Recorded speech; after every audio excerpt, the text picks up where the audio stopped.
Bonsoir à tous, bonsoir. Un plaisir d'être ici ce soir pour l'émission Mon franc-parler. Donc bonsoir et bienvenue à tous qui nous rejoignez ce soir en direct sur choc.ca. Donc pour le rappeler, Mon franc-parler, c'est une émission bimensuelle de société qui mélange discussion, entrevue, débat, questionnement et spiritualité. Une émission qui touche différents sujets illustrant la réalité quotidienne des pays francophones. Et le mot d'ordre, pas de langue de bois. Donc ce soir, il est revenu après vraiment s'être reposé pendant 2 semaines. C'était son anniversaire. Teddy, joyeux anniversaire à votre animateur préféré, votre animateur chouchou. Alors Teddy, t'as bien profité? Ouais, merci beaucoup. Ouais, j'ai bien profité, ça s'est bien très bien passé. Ça s'est bien passé. Dis-nous tout un peu, t'as fait quoi? Non, ça reste privé. Ça reste privé. Mais non, ça s'est bien passé, ça s'est super bien passé. Ouais. Merci. D'accord. Et l'âge, non, dis pas l'âge à l'antenne. Si, l'âge, justement, ça va être lié avec le thème. Donc j'ai eu 33 ans. Donc ça va être lié avec le thème parce que ça nous fait penser à l'âge du Christ. Quelle belle transition. Parce que ce soir, on parle de spiritualité comme tu aimes tellement en parler en off. Donc là, tu as le privilège ce soir de parler. Puis je te laisse introduire notre invité qui est pasteur. Donc exactement. Donc ouais, exactement. Ben, merci beaucoup. Donc le thème ce soir, c'est ça, les communautés noires et les spiritualités, la spiritualité. Et pour parler avec moi ce soir, ben, on a un charmant pasteur. Donc je vais le laisser se présenter. Charmant pasteur. Merci d'être là avec nous.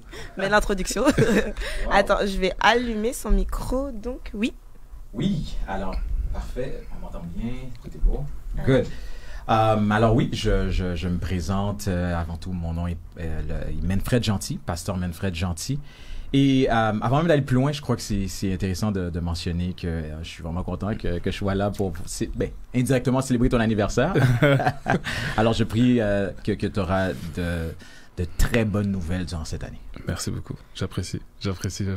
Et exact, donc on va avant de mettre la petite pause musicale que Julie aime tant, on va un peu présenter le thème. Donc ça nous tenait à cœur en fait d'avoir cette discussion sans tabou, sans langue de bois, avec justement la spiritualité. La spiritualité dans les communautés noires, c'est quelque chose qui est très ancré. Très ancré. Il y a plus, juste donner un exemple, il y a plus d'églises au Congo et au Cameroun que d'écoles, d'écoles publiques, bien je dis écoles publiques. Donc est-ce que c'est quelque chose qui est nécessaire dans la vie de tous les jours? Est-ce que c'est quelque chose qui nous aide dans notre vie en tant que noirs, spécialement quand on est noir en Occident? Donc c'est des questions que je vais pouvoir justement te poser et on va pouvoir justement établir un petit lien par rapport à ça. Good. Mais bien entendu, avant de te laisser la parole, on va écouter la petite pause musicale. Donc c'est Big T en célébration, en featuring avec Élégance, et le son c'est Kingdom Swag. Ok, wow, belle introduction. Donc j'espère que tu vas aimer Teddy parce que tu me reproches d'être vraiment assez autoritaire sur la playlist et c'est justifié. Donc écoutons bien le son Kingdom Swag. Merci. Ça sera le fun.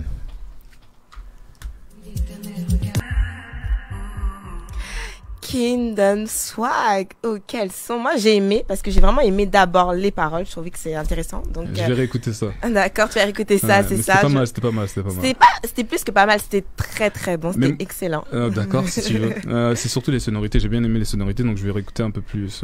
Tu vois, t'être reposé. D'accord, pas de problème. Je t'enverrai le titre du morceau. Merci. Donc, on va commencer. Déjà merci d'être là, merci de prendre le temps pour nous d'avoir cette discussion à cœur ouvert. Yes, merci à toi. Donc je vais te laisser te présenter en fait déjà la première partie, on va apprendre un peu à te connaître. Donc parle-nous un peu de toi. Excellent, ok, parfait. Alors encore une fois, je suis pasteur Manfred Gentil, je suis un pasteur au sein du Collège des Anciens, au sein d'un ministère qui s'appelle La Parole qui libère.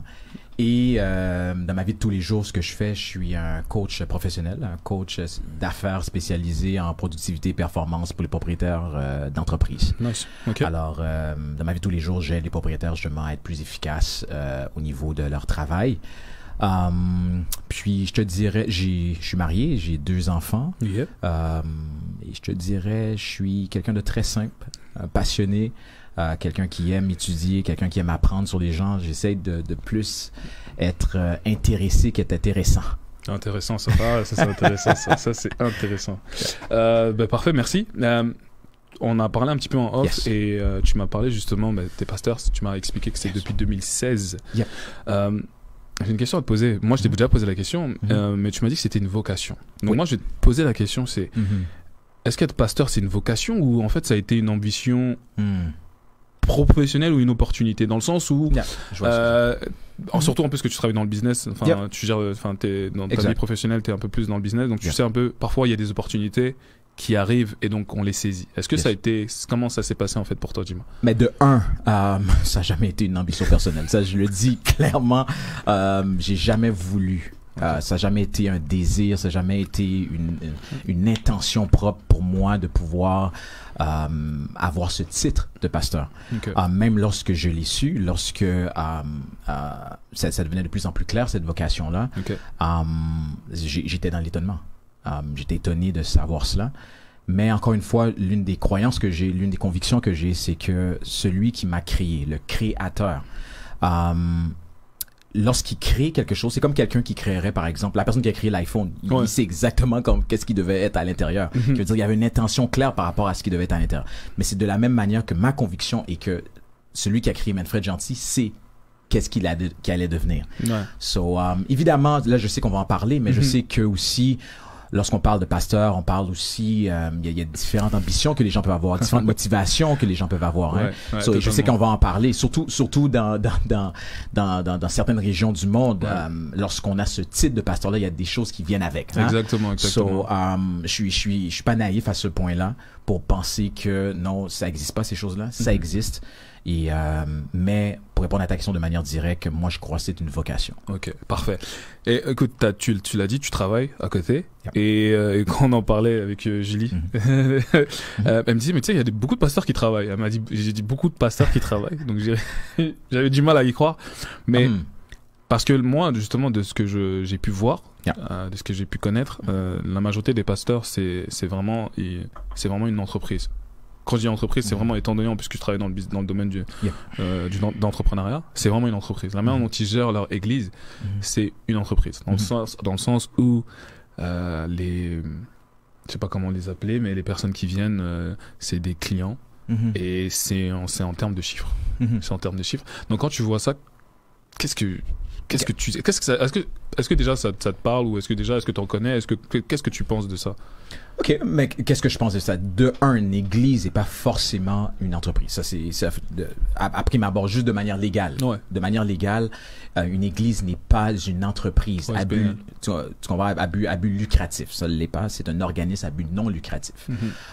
Ils ont même aussi, si je ne me trompe pas, au Québec, l'église a encore ce statut-là où ils sont exemptés de... Exactement. Alors, il y a quand même cette réalité-là qui est là.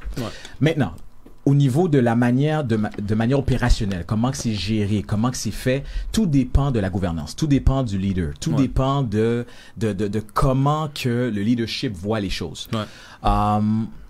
Et si on va maintenant un peu dans l'aspect primitif de l'Église, déjà le mot Église, le terme Église, je crois que c'est important de faire une dissociation entre les deux. Parce que le mot Église veut dire ecclésia, qui était un terme grec, qui était un terme, il y a ce qu'on appelle l'ecclésia athénienne, qui veut dire c'était déjà ce qu'on appelle une assemblée politique. C'est déjà un terme qui existait déjà. Alors Jésus-Christ, celui qui a créé l'Église, la vision qu'il avait, c'est qu'il allait créer son assemblée. Il allait créer son assemblée qui maintenant allait pouvoir amener sa manière de voir les choses. Et je sais qu'on va en parler un peu, mais juste un exemple par rapport à la Bible. La Bible n'est pas un livre religieux. Et ça, c'est déjà là, je brise une conception. J'ai vu ton regard. Mais je brise déjà une conception et un paradigme qu'on a. Parce que on va voir ce livre qui est composé de 66 livres. Et on va penser que ce livre-là est un livre qui a juste des préceptes, qui a juste des rites, qui a juste des... Non. Quand tu le lis de Genèse, le premier livre jusqu'à Apocalypse, le dernier livre, on parle d'un roi qui a un royaume, qui a une famille royale et qui veut coloniser une planète qu'on appelle la planète Terre. Mais ça, on entend rarement ça. Mais c'était le message de Jésus-Christ. Si on dissèque le message de Jésus-Christ, c'était ça, c'était le fait qu'il voulait amener un royaume. Il disait le royaume est proche, le royaume est proche. Mais le royaume qu'il disait qu'il était proche, c'était pas une question de temps, c'était une question de distance. Mais ça, on prend par là. Ok, j'aime ça, j'aime ce que tu dis, dans le sens où moi c'est ça que j'ai eu énormément de débats avec mes amis, avec des amis, où je disais justement la Bible, il faut la voir plutôt comme un livre de vie. Moi c'est comme ça que je le vois. Moi je la vois plus comme un livre de vie, dans le sens où ça va te permettre de trouver certaines réponses, mais t'as besoin de passer par l'expérience également. Exact. T'as besoin de vivre ta vie. Et t'es dit, juste en lien avec ce que tu viens de dire là, excuse-moi, hein, juste en lien avec ce que tu viens de dire là, moi je sais pas si t'es quelqu'un, ben oui, je sais que je suis presque sûr que t'es quelqu'un qui lit beaucoup, mais si par exemple juste les livres par exemple sur le développement personnel, les livres sur la motivation, tu sais ce genre de livres-là, on pourra en parler, mais la plupart d'entre eux tu vas voir que leur base, leur racine provient de la Bible.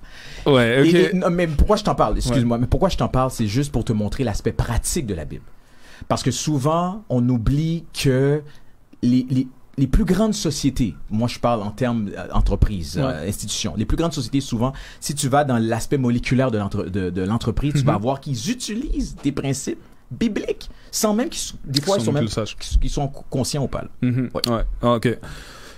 Oh, c'est bon, on commence bien. Je vais revenir un peu sur ce que tu disais par rapport justement où tu disais que être dans une église, déjà premièrement c'est pas une entreprise en termes de statut. Maintenant, pour centraliser un peu sur toi, étant donné que tu es pasteur, tu m'as dit que c'est une vocation. C'est quoi la différence? Parce que Julie, on en a parlé, elle me disait, il y en a qui sont appelés à être pasteur.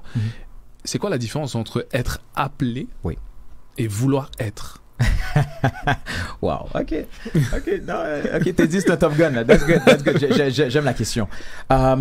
Être appelé, encore une fois, c'est le fait que le maître t'appelle.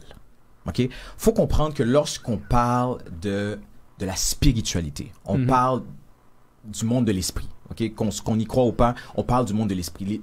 Un exemple, c'est le bâtiment dans lequel on est actuellement vient d'une idée. Mais l'aspect de l'idée, mais c'est dans le monde de l'esprit. Tu as été inspiré pour penser comme ça. So, maintenant, par rapport à l'aspect d'être appelé, ça veut dire souvent les gens qui ont été le plus efficaces dans l'histoire par rapport à leur spiritualité sont souvent des gens qui, au départ, avaient même pas cette ambition-là. Et ça prouve, selon moi, ça prouve la légitimité de leur appel. Parce que l'appel, ça veut dire, tu allais dans une certaine direction, mais là, tout d'un coup, il y a quelque chose qui se passe, là. Un exemple concret, dans la Bible, il y a l'histoire de l'apôtre Paul. L'apôtre Paul était quelqu'un qui persécutait des chrétiens.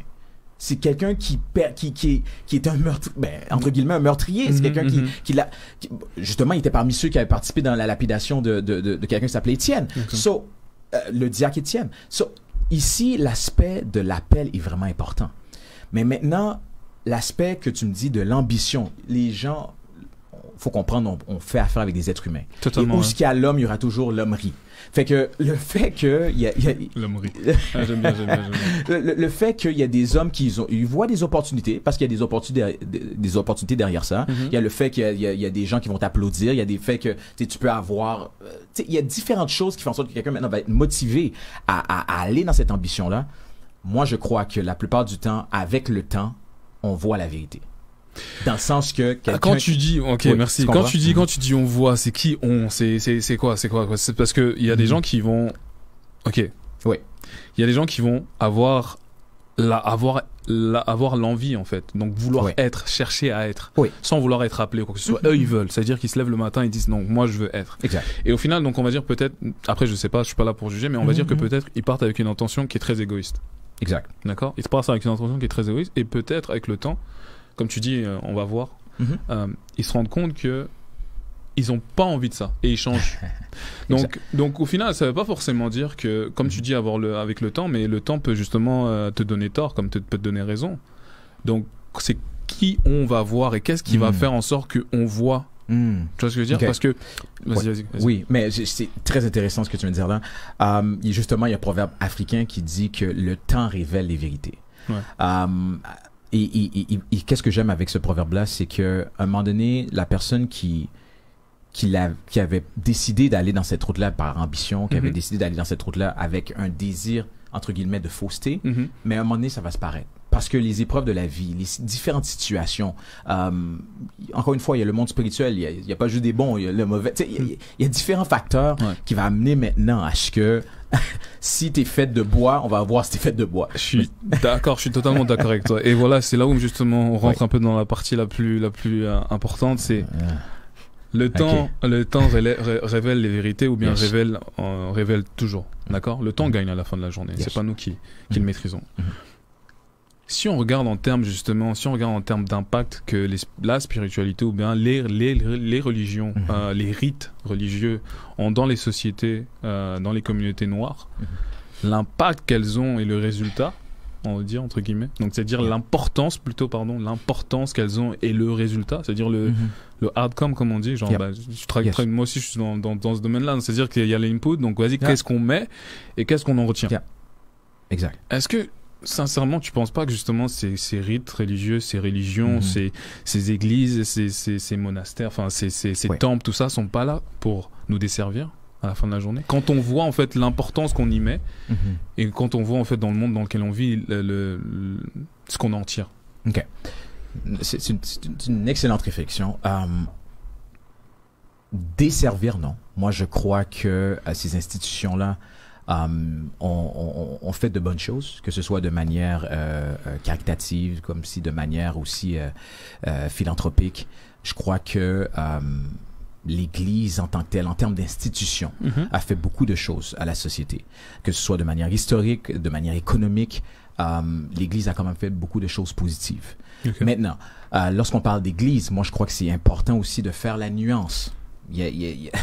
Déjà là, lorsqu'on parle d'église, il y a l'église catholique, il y a l'église protestante, il y a différents, fait qu'on peut pas forcément mettre tout dans le même panier. Okay. Tu vois ce que je veux dire? Mais juste pour le bien du débat, on va le mettre. On va le faire. Oui, je comprends. Ouais, mais pour revenir à ta question, je ne crois pas que l'Église a desservi la société et je crois qu'il y a quand même un impact qui est très positif et qu'on devrait regarder. Okay. Est-ce qu'il y a eu un impact qui est négatif? Oui. Il y a eu un impact qui est négatif et même l'histoire l'a prouvé. Il y a des choses que l'Église a fait. Et je dis Église, mais surtout religion.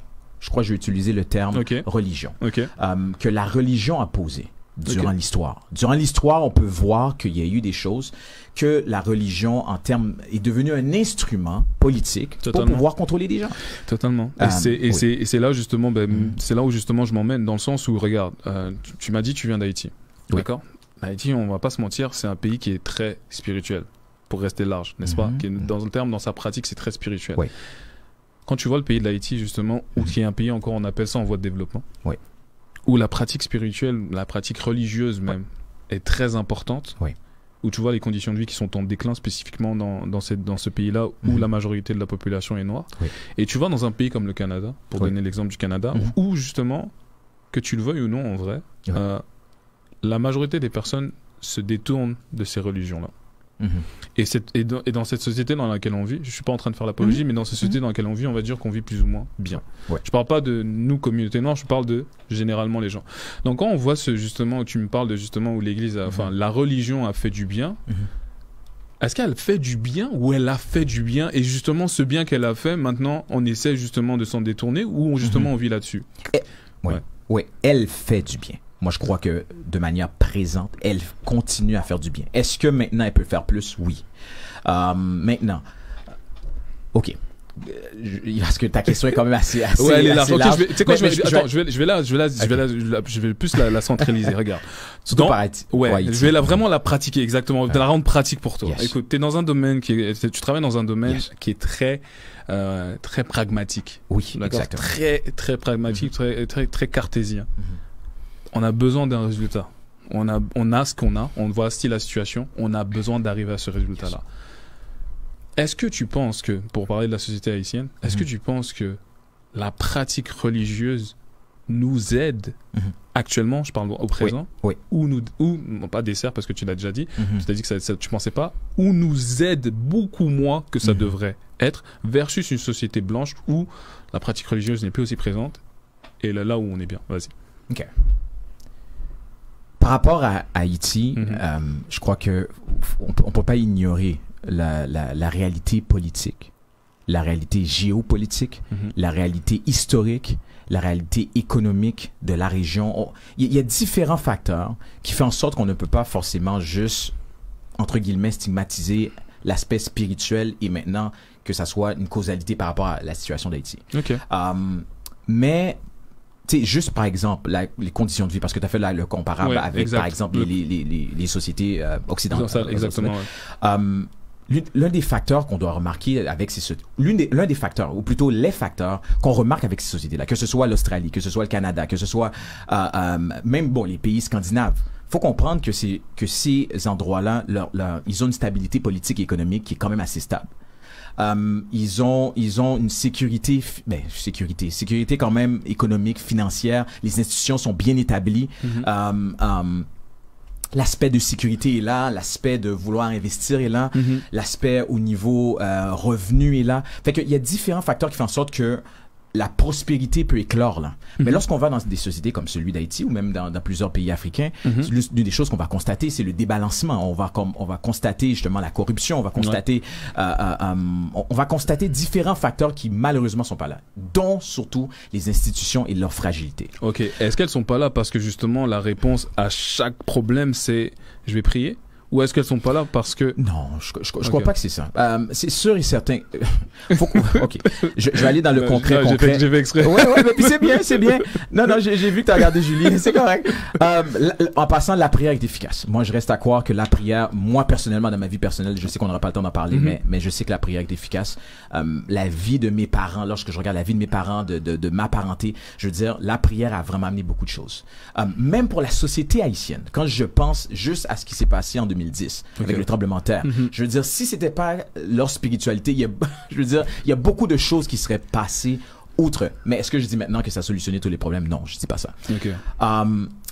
Mais pour revenir à l'aspect d'Haïti, juste pour répondre et finir avec cette question-là, je vais te raconter l'histoire j'étais en Haïti en 2015 et lorsque j'étais là, je m'étais assis avec quelques jeunes. Ils avaient environ 25-26 ans dans ce coin-là. Et on était dans un quartier et c'était très sale. Le quartier était sale, il y avait beaucoup de poussière. C'était vraiment... c'était pas une place agréable à être. Et j'ai dit aux jeunes qui étaient là, j'ai dit, messieurs, qu'est-ce que vous allez faire? Regardez la situation. Là. Vous êtes jeunes, vous êtes remplis d'énergie. Qu'est-ce que vous allez faire? Et tu sais qu'est-ce qu'ils m'ont répondu, t'es dit? Ils m'ont dit, mais on n'est pas dans la mairie, là, on n'est pas dans l'hôtel de ville, c'est eux autres qui doivent faire ça. Pour nettoyer. Pour nettoyer. Pour nettoyer. Pour s'assurer que l'environnement où ils sont peut aller dans la bonne direction. Mais eux autres, ils ont tout de suite donné la responsabilité aux gens politiques. Okay? Et la plupart du temps, juste la narration des gens, souvent dans des pays pauvres, tu vas voir que c'est toujours la faute de l'autre ou bien c'est l'autre qui doit faire ça. Je te dis ça pourquoi? Parce que moi, après, qu'est-ce que je les ai dit? J'ai dit non, ça doit commencer par vous.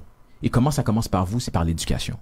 C'est par le fait que maintenant, vous allez commencer à vous éduquer pour pouvoir maintenant faire en sorte que la place où ce que vous êtes va maintenant aller dans d'autres hauteurs grâce à votre connaissance. Avec tes travail. Ok. Maintenant, toi, personnellement, étant donné justement que t'es pasteur et en même temps, t'es conseiller, comment tu arrives à vivre justement ces dualités-là dans le sens où pasteur, c'est vraiment très, comme tu viens de le dire, la prière c'est important. Tu sais, il y a pas mal de on va dire de spiritualité qui rentre dans ta vie de pasteur. Mais dans ta vie justement professionnelle, comment tu arrives à séparer le tout? Parce que tu peux pas juste dire à un client, ouais, prie. Tu peux pas juste dire ça. Mais de un, je sépare pas les deux. Pour moi, c'est un. Maintenant, est-ce que je dis à mes clients de prier? Non, je fais pas ça. Non, je crois pas que c'était déjà, j'essaie de voir ce que c'est déjà arrivé, c'est pas encore arrivé. Mais ma spiritualité va me transmettre une sagesse pour pouvoir faire en sorte que lorsque je vais lui présenter une solution à son problème, mais il va voir les bénéfices de cela. Faut comprendre que la conception que moi personnellement j'ai de Dieu, c'est que Dieu est un Dieu aimant. C'est un Dieu qui aime sa création. Dieu veut prendre plaisir à bénir sa création. Le problème, c'est que nous, en tant qu'êtres humains, on s'est dissocié de Dieu. Nous, êtres humains, on s'est détaché de lui. Et maintenant, avec avec l'histoire, etc., on a commencé à voir que les hommes ont commencé à tenter d'essayer de, entre guillemets, rejoindre Dieu, dont ce qu'on appelle la religion. Mais le mot religion, quand on va dans sa racine latine, on voit c'est religare, qui veut dire lié. Et l'aspect de lié, et je crois que c'est important de mentionner ça, c'est que l'aspect de lié, et on le voit même dans la vie de Jésus-Christ. Jésus-Christ lui-même, qui a tué Jésus-Christ? Qui a crucifié Jésus-Christ? C'était pas les gens politiques. C'était pas les gens, c'était pas les gens qui l'entouraient, mais c'était les religieux. C'était les gens qui n'acceptaient pas le fait qu'il rentrait pas dans son cadre. Et c'est eux autres qui, à travers manipulation, etc., qu'ils ont fait en sorte qu'on puisse le condamner. Ouais. Je vais revenir sur ce que tu racontais sur l'histoire justement de ton anecdote en Haïti, où tu expliquais que les jeunes ils blâmaient l'autorité, ils blâmaient l'autorité. Est-ce que c'est pas aussi justement, tu parles de l'histoire et tu parles justement du mot religion lié, liaison, donc est-ce que c'est pas aussi, ça fait pas partie de notre histoire en fait, l'histoire dans laquelle on nous a raconté que la solution va toujours venir de la personne dominante. Et quand je te parle de cette histoire-là, je parle de l'histoire chrétienne qu'on nous a racontée, pas à travers les colonies, à travers la colonisation, à travers la traite négrière, etc. C'est pas justement ancré en nous qui veut faire en sorte que on va toujours blâmer la personne qui a l'autorité. Et la personne qui a l'autorité, admettons dans cette situation-là, c'est la mairie. Est-ce que c'est pas aussi une manière de justement de se limiter? C'est sûr, c'est une manière de se limiter.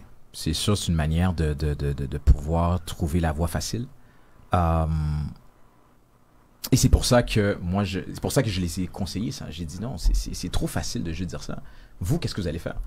Qui veut dire, j'aime bien qu'est-ce que Kennedy avait dit un jour, ok, dis pas qu'est-ce que l'Amérique va faire pour vous, mais vous, qu'est-ce que vous allez faire pour l'Amérique, indirectement. So, l'idée ici, c'est de prendre ses responsabilités. Le problème, c'est que malheureusement, on prend pas souvent nos responsabilités. Et j'aime le fait que tu as parlé un peu de la traite négrière, tu as parlé un peu de... Quand je pense à l'histoire, par exemple, de Frédéric Douglass, Frédéric Douglass, qui était un homme incroyable, une inspiration pour moi, qui était un grand abolitionniste, mais l'une des choses que, quand tu lis son livre, c'est le fait que, lorsqu'il était dans la maison du maître, c'était le fait que l'une des choses que le maître ne voulait pas absolument, c'était le fait qu'il lit. Exact. C'est étrange, ça. C'était le fait qu'il lise. Et j'ai déjà entendu cette phrase-là quelque part qui dit que cache quelque chose, si tu veux cacher quelque chose... Mets-le dans une Bible. Mets-le dans un livre. Exactement, si tu veux cacher quelque chose à un homme noir, mets-le dans un livre. Et j'aime donner cet exemple-là lorsque j'ai une audience de gens noirs. Pourquoi? Parce que maintenant, on n'est plus dans la traite négrière, on n'est plus dans l'esclavage, on n'est plus dans ce genre de choses-là. Mais maintenant, si je pose la question maintenant à mes collègues ou aux gens qui m'entourent, OK, combien d'entre vous lisez semaine après semaine? Vous avez une discipline de lecture? T'es dit, c'est pas tout le monde. Non, je sais. Non, je peux comprendre. Mais après, comme je viens justement d'un environnement chrétien et pas à son âme, ma grand-mère qui était très religieuse, mes deux grand-mères sont très religieuses, mais celle qui est partie a été très très religieuse et c'était toujours la réponse est dans la prière. Et donc pour moi je trouve ça c'est limitant parce que si ta réponse est dans la prière, alors il y a pas de problème, il va tout bien pas se passer, mais le problème c'est que si mon intérêt n'est pas lié au tien et que tous les deux ont pris, qui est aidé? Oui, puis faut comprendre aussi que il y a ce qu'on appelle l'analogie de la foi, dans le sens que peut-être elle, son expérience avec Dieu se, entre guillemets, limitait à la prière. Je sais pas si tu vois ce que je veux dire. Okay. Un exemple concret, je vais te donner, l'apôtre Paul, c'est un intellectuel. Qui veut dire, il était capable de décortiquer des choses, des mystères, il était vraiment un intellectuel. Mais ça veut pas dire forcément que l'apôtre Pierre était un intellectuel. Ça veut pas dire que l'apôtre Jean était un intellectuel. Qui veut dire, Dieu est un Dieu de diversité. Et ça, c'est une des choses que j'aime beaucoup de Dieu. C'est un Dieu différent. Puis on regarde la nature, là. Juste par exemple les flocons de neige. Il n'y a aucun flocon de neige qui est pareil. Je sais pas si c'est prouvé scientifiquement. Aucun être humain dans l'histoire est comme toi, t'es dit. C'est des faits. So, l'idée ici, par rapport à ta grand-mère, c'est le fait qu'elle, peut-être dans l'analogie de sa foi et de son expérience avec Dieu, elle, c'était vraiment par la prière. Il y en a d'autres, c'est moi personnellement, il y a la prière, mais il y a aussi les Écritures. J'ai beaucoup les Écritures. Il y a aussi d'autres livres qui veut dire j'expande toujours my mind pour faire en sorte que je puisse être au service des autres de manière efficace. Il faut faire attention, là, t'as utilisé l'anglais, là, il faut faire attention avec Mind veut dire penser. On est au Québec ici. Ok, ouais. Non, je rigole, mais ok. On fait partie du Canada, quand même. On va pas commencer la politique, hein, Julie. t'as dit quelque chose justement en effet où chaque personne a sa spiritualité et chaque personne est différente. Ok. En fait, non, chaque personne a sa relation avec Dieu. Oui.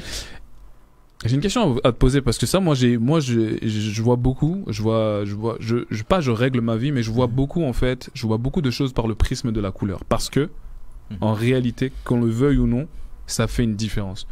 La manière dont tu es en tant que noir et blanc, tu ne peux pas te comporter de la même manière. La manière que tu es entre homme et femme, tu peux pas te comporter de la même manière. Donc moi, je fais beaucoup de différence avec ça. Enfin, je fais beaucoup de différence, mais j'observe beaucoup, moi, ma vie à travers ce prisme-là. Est-ce qu'il y a... Je sais que j'ai déjà eu ce débat avec Julie et je suis pas satisfait de sa réponse. Est-ce qu'il y a une différence, justement? Est-ce que tu vois une différence? Parce que moi, je la vois. Est-ce que tu vois une différence, justement, entre ton frère chrétien blanc et ton frère chrétien noir? Ou est-ce que tu vois une différence entre ton frère non chrétien blanc et ton frère non chrétien noir? Est-ce que je vois une différence?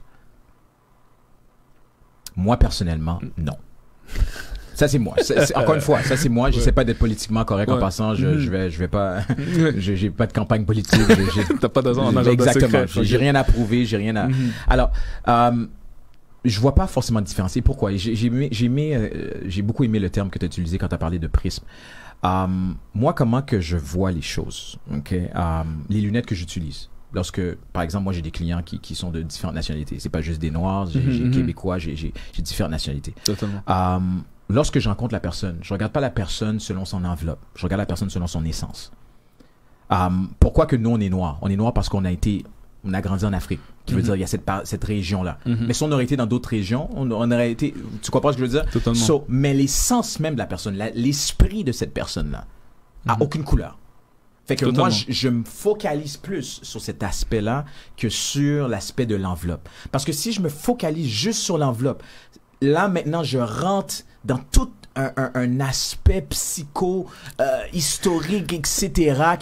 Je sais pas si tu vois ce que je veux dire. T'as totalement raison, Tu comprends? Et en lien avec ce que tu viens de dire là aussi, tu sais, je pense à ce genre de narration-là que j'entends beaucoup, ce genre de scénario mental que j'entends beaucoup que mes frères noirs ont. Souvent, je vais entendre, oui, tu sais, au Québec, il y a un plafond de verre. Ben pas juste au Québec, mais c'est ça. Tu comprends, il y a un plafond de verre qui veut dire, toi, si tu veux avoir du succès, c'est sûr et certain qu'à un moment donné, tu vas frapper ce verre-là quand même. Moi, personnellement, je dis que ce verre-là est dans ta tête. Ce verre-là n'existe pas. Ce verre-là est dans ta tête. Parce que lorsque je regarde la vie des gens comme Booker T. Washington, la vie des gens comme Malcolm X, la vie des gens comme Martin Luther King Jr., la vie des gens comme Frederick Douglass, la vie des gens comme Harriet Tubman, c'est des gens qui, malgré toutes les difficultés qu'il y avait de leur époque, mais ils n'ont pas eu peur. Ouais, mais là, tu viens de citer, excuse-moi de te couper, mais tu viens de citer des personnes qui étaient vraiment engagées dans la cause noire. Donc, je t'ai donné ces exemples-là. Pourquoi? Parce que, juste pour donner l'aspect, encore une fois, de l'aspect du plafond de verre. Parce que l'aspect du plafond de verre, moi, je crois que c'est un mindset avant tout. C'est un paradigme qu'on s'est installé dans notre tête pour dire qu'il y a ce plafond de verre-là. Non, moi, quand je fonctionne, quand je suis avec la personne, non. Le client, c'est un être humain et je vais m'assurer qu'il atteigne ce qu'il doit atteindre. T'as raison et t'as raison et pourquoi j'ai posé cette question un peu polémique. Pourquoi? Parce que justement, en effet, tu l'as dit, sinon tu commences à rentrer dans un jeu psychologique, t'as pas forcément le temps. Oui. Moi, je pars du principe que être noir, c'est un acte politique. C'est une décision que tu prends. C'est pas juste la couleur. C'est un acte. C'est une revendication. C'est comme Kerry James dit, c'est un poète, artiste qui dit être noir, c'est un statement. C'est une déclaration. Tu peux pas. Et c'est pour ça qu'en effet, je comprends ce que tu veux dire quand tu dis essence, parce que tu regardes un peu beaucoup plus le spirit de la personne, comment elle se mouvoie.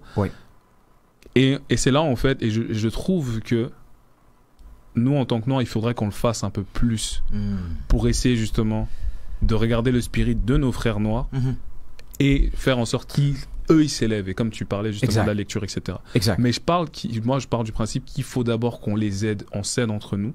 Ok, là tu rentres. Il y a un niveau de priorité. Il y a un niveau de priorité pour moi. Puis ça, t'es dit, je suis pleinement en accord avec toi. Moi, comment que j'aide la cause noire? J'aide la cause noire sans être un acteur politique noir. J'aide la cause noire en faisant, premièrement, en rentrant dans la conscience de mon frère noir, en lui disant, la lecture est très importante. 2, dans ta maison, il doit y avoir une bibliothèque. Qui veut dire ton enfant que tu fais que tu amènes à ce qu'un jour il grandisse, faut qu'il voit que tu es quelqu'un qui lit. Parce que ça va l'inculquer indirectement. Faut qu'il soit déjà dans un environnement. Faut qu'il soit déjà dans un environnement qui l'amène à grandir. C'est vrai. Troisièmement, souvent c'est les acteurs je vais rentrer là. Souvent les acteurs politiques. Souvent, les pasteurs charismatiques, que ce soit en Afrique, etc. Souvent, les leaders noirs. Souvent, oui, on va proclamer un message. On va proclamer quelque chose de très fort. Mais l'être de la personne a une difficulté. Ouais. Exemple concret, souvent, tu vas voir que on va prôner le fait d'avancer la cause noire. Mais dans la vie de l'individu, tu vas voir que peut-être il traite pas bien sa femme. Peut-être il traite pas bien... Julie, qu'est-ce que vous... Non, mais c'est vrai. Non, alors moi, comment j'aide mes frères noirs, c'est comment que je traite ma femme, moi. Comment que je traite ma femme? Julie connaît ma femme. La manière que je traite ma femme en public, je dois la traiter encore mieux en privé. Ça, c'est ma psychologie. Ouais. Tu vois ce que je veux dire? So, moi, je crois qu'à force de faire ça, indirectement, j'aide la cause. Ok. Ouais. Donc, ok. Est-ce que ça fait du sens, t'es dit? Ouais, ça fait... Non, je comprends. Parce que je ne crois pas que la cause des Noirs est aidée grâce à des orateurs excellents. La cause des Noirs est aidée par des gens, des hommes ou femmes exemplaires. Ouais. Des hommes exemplaires qui vont pouvoir maintenant transmettre cela à la plus prochaine génération. Je suis totalement d'accord avec toi. Et juste parce que Julie a commencé à regarder là. Avant qu'on fasse une nouvelle pause, mais c'est ça, je vais juste raconter un petit bout de ma vie, dans le sens où ma mère travaillait dans un business qui était lié à la culture de manière générale en France. C'est-à-dire, il y avait des livres, des DVD, des films, des CD, etc. Et elle nous ramenait des livres tous les jours. Et moi, quand j'étais petit, j'aimais pas lire. C'est pas que j'aimais pas lire, mais j'aimais pas lire. Il y avait pas d'images. J'aimais pas lire. Donc pour moi, ça me faisait perdre un temps fou. Mais ce que ma mère a fait, en fait, et c'est ça que j'ai apprécié, c'est ce que j'ai apprécié de mes parents de manière générale, et ça, on en parlait avec ma sœur ce week-end, c'est que mes parents nous ont jamais limités. C'est-à-dire, ils nous ont jamais dit, vas-y, toi, tu peux pas faire ça, tu peux pas. Ils nous ont jamais vraiment limités. Par contre, ils nous ont encouragés vers certaines décisions, comme la lecture. Moi, quand j'ai voulu lire, quand j'ai commencé à vouloir lire, c'était à l'âge de 14 ans, par moi-même. Et les premiers livres que j'ai demandé à ma mère, c'était en termes d'éducation noire. Et ma mère, elle m'a dit, je refuse de te les donner parce que tu n'es pas encore prêt mentalement. Wow. Elle m'a dit ça, et elle m'a dit, commence par lire cela. Donc, elle me donnait des romans, des choses comme ça, pour pouvoir, en fait, commencer à créer mon esprit. Parce que moi, les livres que je lui ai demandé, c'était Martin Luther King, Malcolm X, des choses comme ça. Donc, lourd. C'est ça, parce que c'est des choses qui m'intéressaient. Donc, elle m'a dit ça. Et donc, en effet, je vais revenir sur ce que tu disais, c'est que c'est très important, l'imaginaire d'un enfant. C'est très, très important, l'imaginaire. Et en effet, c'est très important également, quand on est noir, de savoir que tu peux servir d'exemple sans forcément être à l'avant de la scène. Oui. Ça, c'est quelque chose que je vais retenir. Oui. Donc, est-ce que tu as un point à ajouter? Non. J'allais juste rajouter peut-être un point, puis après, je crois on va aller à la pause, mais juste pour dire que, tu sais, Emerson, le philosophe Emerson disait, ce que tu es parle plus fort que ce que tu dis. Et ça, je crois, pour la conscience collective, black, noire, je crois que ça résonne, ça devrait résonner. Totalement.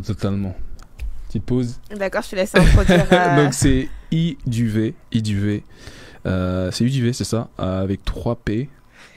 Je te laisse galérer. U du V. Donc le titre de la chanson, c'est U du V, avec l'artiste 3P en featuring avec Big T et le palmisme. Ok, bon, je te laisse, je vais pas te corriger, mais c'était à peu près ça. Donc tout de suite, le morceau de Big T avec le palmiste. En fait, c'est 3 P, c'est la puissance, les trois. Bon, il y a puissance, prière et le troisième, on va le découvrir dans la chanson. Non, on comprend que je suis pas chrétien. Merci, vas-y, alors on voit ça.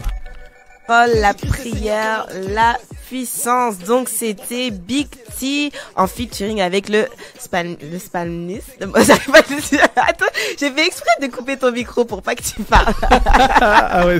Tu vas me censurer maintenant. Palmiste. Exactement. Donc 2 artistes français, parce que tout ce qui nous vient de France est bon. Non, c'était pas mal.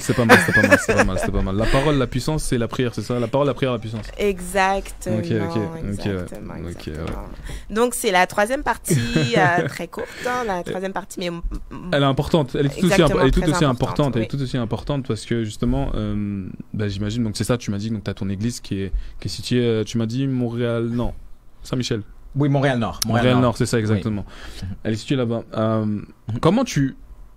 Je sais pas après si c'est un problème que tu vis, mais comment tu fais en sorte pour justement réconcilier tes membres ou bien les personnes parfois qui vont arriver, qui vont t'arriver devant toi, que ce soit via le domaine professionnel, via le domaine personnel, mais qui vont te parler justement un peu de spiritualité, qui vont te parler un peu de prière. Comment tu fais pour justement les réconcilier?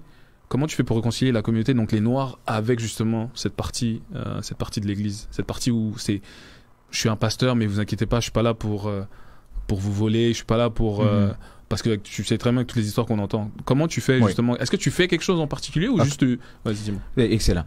Justement, j'ai aimé quand tu as mentionné toutes les histoires qu'on entend. Mais le problème, c'est aussi toutes les histoires qu'on n'entend pas. Tu vois ce que je veux dire? Et c'est ça, je crois, le problème. Et évidemment, bon, il y a un aspect médiatique qui est là, qui est programmé. Je crois pas qu'on doit être naïf par rapport à ça. Qui est programmé pour lancer du négatif, qui est programmé pour faire en sorte que tu vois différentes institutions dans un mauvais œil. En tout cas, je crois que tu comprends ce que je veux dire là. Maintenant, comment que moi, de manière pratique, que je fais cela? Pour réconcilier, juste répéter, pour réconcilier quoi? Oui, réconcilier la communauté, donc les personnes, admettons, dire qu'un profil comme moi, quelqu'un qui est pas forcément attiré ou a intérêt à aller vers ton église, comment tu fais justement? Ou bien est-ce que tu fais quelque chose? Ben, de un, c'est sûr que je force personne. C'est la religion qui va forcer. La spiritualité ne force pas. La spiritualité va attirer. La spiritualité va t'amener à vouloir comprendre. La spiritualité va t'amener à vouloir chercher et voir, hey, non, il y a quelque chose, there's something wrong. Il y a quelque chose, excuse-moi, il y a quelque chose de bizarre. Comment ça se fait que je ressens ce vide-là? Comment ça se fait que je suis dépressif, malgré que j'ai beaucoup d'argent? Comment ça se fait que, tu sais, il y a ce genre de questions-là qui sont là. Moi, je pense à des clients, des fois, que, en passant, pour faire une parenthèse en lien avec cela, 66% des propriétaires d'entreprises, juste au Canada, ont frôlé le burn-out. Ou frôle le burn-out. Fait que c'est des chiffres astronomiques, là. Avant ou après le COVID ou pendant? Même avant le COVID. Puis j'imagine, là moi, c'est des statistiques de avant, mais j'imagine que c'est encore plus. Mais l'idée ici, c'est quoi? C'est maintenant, OK, quelle est la solution? Comment maintenant, de manière pratique, que je pourrais aller devant cette personne-là et maintenant l'amener dans un autre état? Tu comprends? Bon, l'une des choses que je fais, évidemment, il y a différentes choses, mais par exemple, la gratitude, je les aide à se focaliser sur la gratitude. Quelque chose de très simple. Là. OK, juste le fait que tu t'es levé ce matin, est-ce que tu réalises que c'est une bénédiction, même si le terme bénédiction, peut-être, c'est pas quelque chose que tu comprends. Juste le fait que tu as des enfants, il y a des gens qui ont essayé d'avoir des enfants, ils n'ont pas d'enfants. Juste le fait que tu as un salaire, 46% selon la Banque mondiale, 46% de la population mondiale vivent à moins de $5 par jour. Mais toi, tu as tout ça. Tu comprends? Fait que quand tu amènes la personne à penser comme ça, même ton cerveau, c'est prouvé scientifiquement que ton cerveau ne peut pas penser gratitude et tristesse en même temps. Non, c'est vrai. Fait que, en tout cas, je te dis ça juste pour répondre à ta question de manière pratique. OK? Mais c'est sûr et certain que lorsque je pense à un exemple, toi, qui forcément, tu serais pas forcément attiré à adhérer à une église ou quoi que ce soit. Moi, je vais pas essayer de te forcer, mais on va discuter, on va avoir une conversation. Tout comme Jésus-Christ l'a fait avec Zachée. Jésus-Christ lui-même, si tu vas dans sa vie, mais c'était quelqu'un qui était très relationnel. Dieu désire les relations. Je veux savoir c'est qui t'es dit, qui es-tu? Tu comprends? Puis aller en profondeur, puis à un moment donné, ma spiritualité va gonna show up, ça va se démontrer. Ouais, ok. C'est un peu ce que Julie a fait. OK. On s'est pas parlé en passant. Ouais, c'est un peu ce que Julie a fait. Okay. C'est vraiment, non, mais je comprends ce que tu veux dire. Je comprends ce que tu veux dire. Et juste pour revenir sur un point, ce que tu disais, dans le sens où on entend les histoires qu'on entend, les mauvaises, mais on entend très peu les bonnes. Mais c'est parce que les bonnes, en fait, on les communique pas, même que ce soit vous, en fait, dans le sens où vous les communiquez pas non plus. Qu'on les communique. Je crois que oui, on les communique. Ça dépend des canaux, ça dépend de. Peut-être on n'a pas les grandes chaînes médiatiques, peut-être on n'a pas. Tu comprends ce que je veux dire? Puis d'ailleurs, pour eux, est-ce que c'est profitable? En passant, c'est moi de ce que je sais de LCN ou bien de toutes ces grandes chaînes-là. C'est pas forcément profitable de dire juste des bonnes nouvelles. J'avoue, c'est vrai. C'est vrai. Tu comprends? Faut qu'on n'oublie pas que c'est une business. Tu sais, fait que, en tout cas, c'est ça. Non, c'est intéressant. Très intéressant. Est-ce que tu avais, pour terminer, un mot de la fin, dis-moi, Julie? Bah, le mot de la fin, je vais plus te laisser parce que vu que t'étais tellement passionné par ce sujet, t'es dit. Mais oui, c'est un sujet qui, je trouve, qui est très important. C'est un sujet qui est très important. On pourra en parler des heures et même à parler un peu plus de justement la différenciation qui a été faite. Ça sera peut-être pour une autre fois. Oui. Qui a été faite justement quand justement les religions monothéistes sont arrivées justement sur le continent africain. Parce que je trouve que tu parles de justement apprendre à se connaître, apprendre justement la gratitude, etc. Et tu parles de l'éducation, la lecture. Mais pour finir, je trouve que l'histoire est spirituelle est très importante également. Il y avait des choses qui étaient là en place. Ces choses ont été remplacées. Et peut-être que parfois, il faut retourner à voir qu'est-ce que ces choses-là avaient en commun avec ce qui se passe aujourd'hui ou qui n'ont pas du tout en commun. D'accord? Donc, mais oui, moi je suis en accord avec l'aspect que tu parles, qu'effectivement, encore une fois, je crois que je l'ai dit en entrée de jeu, que la religion a souvent été une arme puissante entre les mains des colonisateurs, entre les mains de ceux qui étaient au pouvoir, pour pouvoir contrôler des gens. Ça, c'est un fait historique. Maintenant, par rapport à la réalité de Teddy, la réalité de Manfred, la réalité de Julie, la réalité de n'importe quel jeune homme ou femme noire maintenant, moi je crois pas qu'on devrait juste se focaliser sur notre histoire. On devrait plutôt se focaliser sur l'avenir. Maintenant, qu'est-ce qu'on bâtit? OK, oui, il y a différentes choses qui ont été faites dans le passé. Oui, il y a différentes choses qu'on a installées, oui. OK, qu'on a installées dans la conscience collective noire, oui. OK, mais demain, qu'est-ce que tu planifies de faire? Christophe Colomb a rien mis dans ma tête, là. Tu vois ce que je veux dire? Qui veut dire, moi, maintenant, qu'est-ce que je construis? Mais s'il n'y a rien que je construis, mais comment que maintenant je peux maintenant penser juste au passé? Tu comprends ce que je sais pas si tu vois où ce que je suis en train de m'enligner avec ça. T'as totalement raison. Pas forcément penser au passé, mais c'est tout. Je pense que pour pouvoir justement bâtir l'avenir, comme on dit, c'est qui tu es. Pour savoir qui tu es, il faut savoir d'où tu viens. D'où tu viens. Je suis d'accord. Et une fois que tu sais d'où tu viens, tu sais où tu peux aller, où tu dois aller. Oui. Mais aussi, le problème souvent, c'est que des fois, tu peux être prisonnier de ton passé. Et le problème avec le passé, des fois, comment on va dans le passé? On va dans le passé grâce à notre mémoire, right? Ouais, exactement. Mais notre mémoire, maintenant, il y a beaucoup de choses. C'est comme une grosse banque, là, il y a beaucoup de choses là-dedans. OK? Mais moi, ce que j'aime faire, c'est, OK, oui, ça, c'est le passé, mais moi, j'aimerais qu'on aille vers le futur. J'aimerais transmettre quelque chose à mes enfants parce que j'aimerais pas forcément juste laisser un meilleur monde à mes enfants. J'aimerais plutôt laisser au monde des meilleurs enfants. Tu vois la différence? Encore une fois, tu vois l'aspect de responsabilité. Ouais, ça c'est pas mal. Ça, tu comprends? Fait que là, c'est pas une question. Maintenant, il y a des mauvais pasteurs, il y a des mauvais politiciens, il y a des mauvais docteurs, il y en aura toujours. Maintenant, c'est moi, OK, qu'est-ce que je fais chez moi? Fait que souvent, on peut penser à l'aspect macro de la chose. Non, pensons à l'aspect micro de la chose. En économie, on appelle ça la main de Dieu, justement. En plus.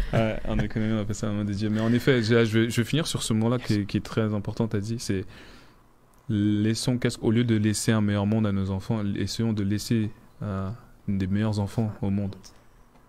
Ça, c'est vraiment une très belle phrase que nous allons reprendre. Vraiment. Très, très belle phrase. Mais même pas de moi. Non, faut que je le dise. OK. En tout cas, elle est belle. Très belle phrase. Elle est très, très belle. Puis même avant de terminer, parce qu'il nous reste encore quelques minutes, on va te laisser aussi te présenter un peu le business que tu fais. Parce que, bon, on va dire les affaires, je sais pas si on peut donner la bonne traduction, là, ton entreprise. Là. C'est ça. Oui. OK, oui. Comme je l'ai dit en entrée de jeu, j'ai une firme de consultation. Firme de consultation Manfred Gentil Incorporé.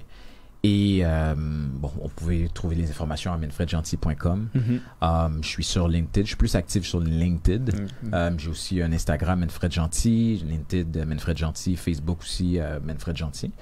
Mais sinon, comme je le dis, moi, ce que je veux faire, c'est vraiment de pouvoir aider le maximum de propriétaires d'entreprises. Les aider réellement à pouvoir comprendre et être conscient du temps. Tu sais, Teddy, lorsque j'entends qu'un propriétaire d'entreprise, surtout au 21e siècle, travaille 60 heures, 70 heures, pour moi, il y a un problème. Ça, c'est moi. Mais il y en a beaucoup qui vont me challenger, ils vont dire, mais non, mais pour moi, avec tous les outils qu'il y a, toutes les automatisations qu'on peut faire, tout l'aspect de délégation qu'on peut amener, il y a une façon de pouvoir changer les choses. Ça, personnellement, c'est le plus-value que j'amène. Moi, le défi que lorsque je m'assois avec un propriétaire d'entreprise, c'est que, regarde, je vais t'aider à trouver 15 heures supplémentaires dans ta vie. Et quand que tu as ce 15 heures supplémentaires, qu'est-ce que tu fais? Rappelle-toi qu'est-ce que j'ai dit tantôt. Des enfants. Des meilleurs enfants. Ouais. Et souvent, c'est ça le problème. Hein? Ouais, Bah oui. C'est le fait que tu travailles, tu bosses.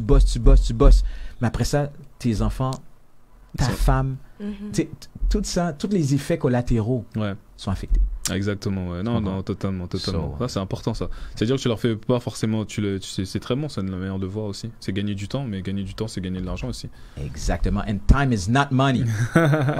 Mais ça, c'est peut-être un autre débat un jour. Mais un autre débat. Ouais. En tout cas, on te remercie beaucoup, Manfred. C'était très apprécié de prendre le temps justement de venir nous voir et justement partager ta connaissance sur le thème. Merci beaucoup. Merci beaucoup à vous. Merci pour cette opportunité. Merci. Et je prie que chaque personne qui a entendu cette émission vont devenir vraiment, comme tu l'avais dit, en off, là, qui vont devenir des curieux. Ouais, exactement. Moi, je crois que celui qui cherche va trouver.